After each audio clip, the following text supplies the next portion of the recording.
Hello दोस्तों, आज हम अब मेरी सेकंड आईडी दिखाने वाला हूँ जिसमें ब्रॉन्ज क्रिमिनल है।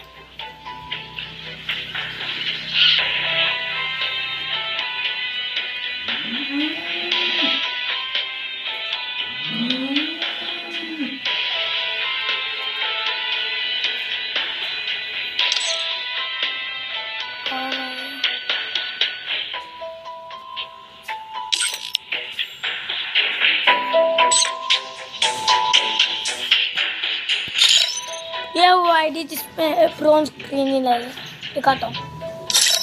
ये देख सकते हो।